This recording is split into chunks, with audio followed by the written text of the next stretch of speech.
Hello दोस्तों, नमस्कार। स्वागत है आप सभी का एक बार फिर से आपके अपने यूट्यूब चैनल डिजीफ्लाई में। तो दोस्तों, आज की इस वीडियो में हमने लिए हैं करंट अफेयर के कुछ महत्वपूर्ण प्रश्न। यहाँ पे हम बात करेंगे जो पैट एग्जाम की दृष्टि से महत्वपूर्ण प्रश्न है इकोनॉमी से, उनके ऊपर हम चर्चा करेंगे। तो चलिए दोस्तों, जो भी भाई बहन चैनल पर नए हैं वो चैनल के साथ जुड़ जाएं और वीडियो पसंद आए तो वीडियो को लाइक शेयर जरूर करें। चलिए दोस्तों, बिना वक्त गवाए बढ़ते हैं पहले प्रश्न की तरफ। और मैं बता दूं, आपके ये आने वाले पैट एग्जाम के लिए स्पेशल क्लास होने वाली है, तो बिल्कुल एकदम अच्छे से देखें क्योंकि समय बहुत कम बचा है और बहुत ही कम प्रश्नों का समावेश हमने इसमें किया है। और जो महत्वपूर्ण है परीक्षा की दृष्टि से, केवल उन्हीं का समावेश हमने इस वीडियो में किया है।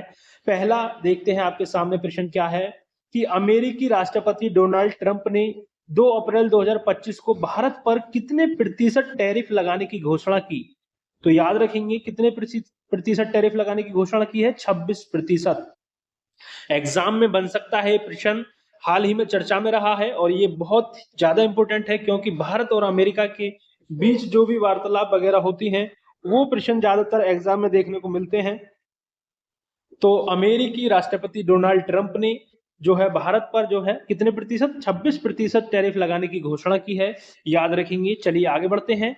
अगला प्रश्न आपके सामने कि 27 मार्च 2025 को हुरन रिसर्च द्वारा जारी हुरन ग्लोबल रिच लिस्ट 2025 के अनुसार 5 वर्ष में चौथी बार दुनिया के सबसे अमीर व्यक्ति कौन बने हैं?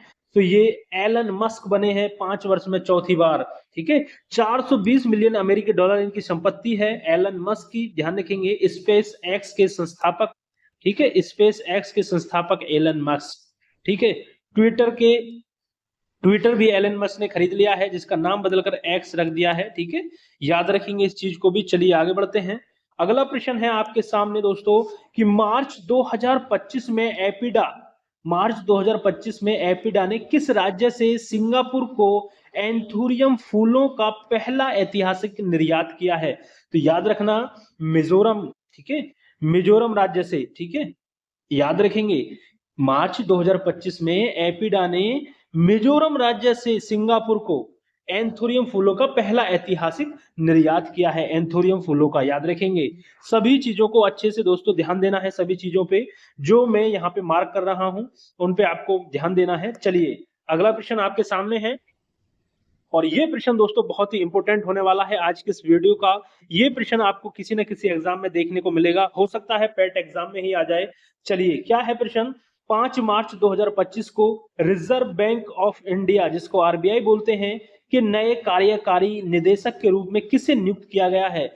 तो आरबीआई के नए कार्यकारी निदेशक कौन होंगे? अजीत रत्नाकर जोशी को नियुक्त किया गया है, याद रखेंगे। अजीत रत्नाकर जोशी को नियुक्त किया गया है। इस प्रश्न को दोस्तों दिमाग में बैठा लीजिएगा, ये प्रश्न आपको एग्जाम में देखने को जरूर मिलेगा। चलिए आगे बढ़ते हैं दोस्तों। वीडियो पसंद आ रही हो तो दोस्तों वीडियो को लाइक करना ना भूलें। यदि आप पैट एग्जाम की तैयारी कर रहे हैं तो हमारे साथ जुड़ जाएं, क्योंकि यहाँ पे हम पैट एग्जाम की तैयारी आपकी करा रहे हैं। पूरे प्रीवियस ईयर क्वेश्चनों का समावेश हमारे इस चैनल पर आपको मिल जाएगा और लगातार दोस्तों करंट अफेयर की क्लासेस, हम छोटी छोटी क्लासेस जो महत्वपूर्ण प्रश्न है आपके लिए ला रहे हैं। और ये निरंतर, जब तक आपका एग्जाम नहीं होता, ये निरंतर आएंगे और कंप्लीट करंट अफेयर जो 10 नंबर की पूछी जाएगी उसको हम यहाँ पे कवर कर लेंगे। और यहाँ पे हम पूरा जीके का पोर्शन, हिंदी का पोर्शन, इन सभी को दोस्तों हम कवर कर लेंगे। और हमारी क्लासेस प्रतिदिन चल रही हैं, आप देख सकते हैं चैनल पे जाके। चलिए आगे बढ़ते हैं। अगला प्रश्न कि मार्च 2025 में किस भारतीय टेलीकॉम कंपनी ने हाई स्पीड इंटरनेट के लिए अमेरिकी कंपनी स्पेस एक्स से समझौता किया? तो ये जियो ने किया है, याद रखेंगे। जियो, भारतीय टेलीकॉम कंपनी जियो ने हाई स्पीड इंटरनेट के लिए अमेरिकी कंपनी स्पेस एक्स से समझौता किया है, ये बात ध्यान रखेंगे। चलिए आगे बढ़ते हैं। ऐसे ऐसे प्रश्न दोस्तों मैं आपके लिए लाता हूं जो एग्जाम में सीधे छपेंगे, जो प्रश्न एग्जाम में सीधे छपेंगे। चलिए अगला प्रश्न आपके सामने, मार्च 2025 में नाइट फ्रैंक द्वारा जारी वेल्थ रिपोर्ट में भारत को दुनिया के सबसे बड़े वैश्विक केंद्रों में कौन सा स्थान मिला है? तो ये मिला है चौथा, याद रखेंगे, चौथा स्थान मिला है। मार्च 2025 में नाइट फ्रैंक द्वारा जारी वेल्थ रिपोर्ट में भारत को दुनिया के सबसे बड़े वैश्विक केंद्रों में कौन सा स्थान मिला? चौथा स्थान मिला है, याद रखेंगे। चलिए इंपॉर्टेंट प्रश्न, आगे बढ़ते हैं।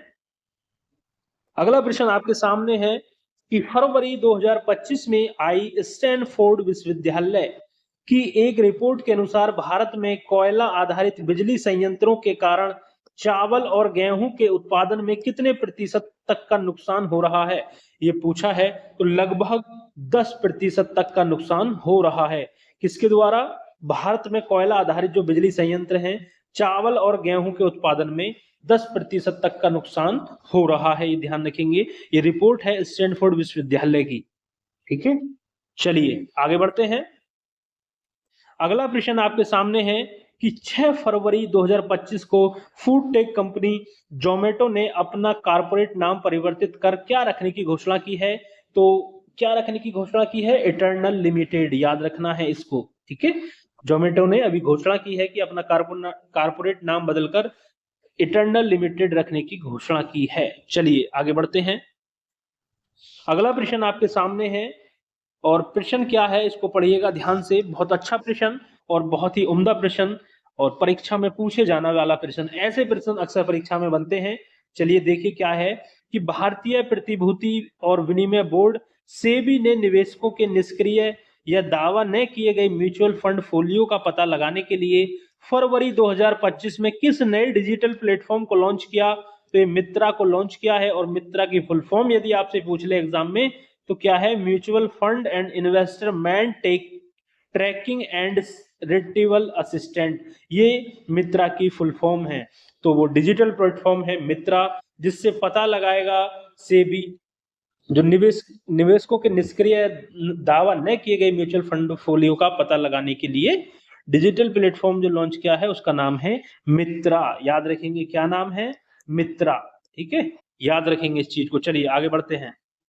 अगला प्रश्न आपके सामने, हाल ही में जारी इंडस वैली रिपोर्ट 2025 के अनुसार वर्ष 2024 में आईपीओ के द्वारा फंड एकत्र करने के मामले में दुनिया का शीर्ष देश रहा। तो ये रहा भारत।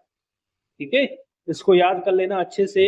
हाल ही में जारी इंडस वैली रिपोर्ट 2025 के अनुसार वर्ष 2024 में आईपीओ के द्वारा फंड एकत्र करने के मामले में दुनिया का शीर्ष देश कौन सा रहा है? वो भारत रहा है। ठीक है, इंपोर्टेंट क्वेश्चन है, याद कर लीजिएगा। दोस्तों क्लास कैसी लग रही है एक बार कमेंट करके जरूर बताइएगा। वीडियो पसंद आ रही हो तो वीडियो को लाइक शेयर जरूर करें दोस्तों। चलिए अगले प्रश्न की तरफ बढ़ते हैं। अगला प्रश्न आपके सामने वेरी वेरी इंपोर्टेंट प्रश्न, इसको लगा लीजिएगा, दिमाग में इसको बैठा लीजिएगा। ये प्रश्न आपको देखने को मिलेगा एग्जाम में कि हाल ही में भारत सरकार ने किस वर्ष को जीडीपी आकलन का आदर्श वर्ष बनाने की घोषणा की। हाल ही में भारत सरकार ने किस वर्ष को जीडीपी आकलन का आधार वर्ष बनाने की घोषणा की है। तो वो है 2022-23। ठीक है, कौन सा? 2022-23। ठीक है, ध्यान देंगे इस बात पे। चलिए आगे बढ़ते हैं। 22 दिसंबर 2024 को किसानों से न्यूनतम समर्थन मूल्य एमएसपी जिसको बोलते हैं पर 24 फसलों को खरीदने वाला देश का पहला राज्य कौन बना है? तो वो बना है हरियाणा। याद रखेंगे, 24 फसलों को खरीदने वाला देश का पहला राज्य कौन बना है? हरियाणा, न्यूनतम समर्थन मूल्य पर। ठीक है, चलिए आगे बढ़ेंगे। अगला प्रश्न आपके सामने है कि आर्थिक समीक्षा 2024-25 के अनुसार वित्तीय वर्ष 2025-26 में भारत की विकास दर कितनी अनुमानित है? तो ये है 6.3 से लेकर 6.8%। ये अनुमानित है दोस्तों। तो ये थे दोस्तों कुछ प्रश्न, महत्वपूर्ण प्रश्न आर्थिकी से संबंधित करंट अफेयर के। तो कैसी लगी क्लास एक बार कमेंट करके जरूर बताइएगा। और वीडियो पसंद आई हो तो वीडियो को लाइक शेयर जरूर करिएगा दोस्तों। और हाँ, चैनल पर नए हैं तो चैनल के साथ जुड़ जाएं, क्योंकि इसी तरह की क्लासेस आपको यहाँ पे चैनल पे मिलती रहेंगी। यदि आप सीरियस हैं वनडे एग्जाम्स की तैयारी के लिए तो हमारे चैनल के साथ जुड़ जाएं, क्योंकि यहाँ पे फ्री ऑफ कॉस्ट एकदम बिल्कुल बेहतरीन कंटेंट आपको प्रोवाइड कराया जाता है। तो बस जुड़ जाएं हमारे साथ, मिलते हैं बहुत जल्द। और इसी तरीके से दोस्तों पढ़ते रहें। धन्यवाद।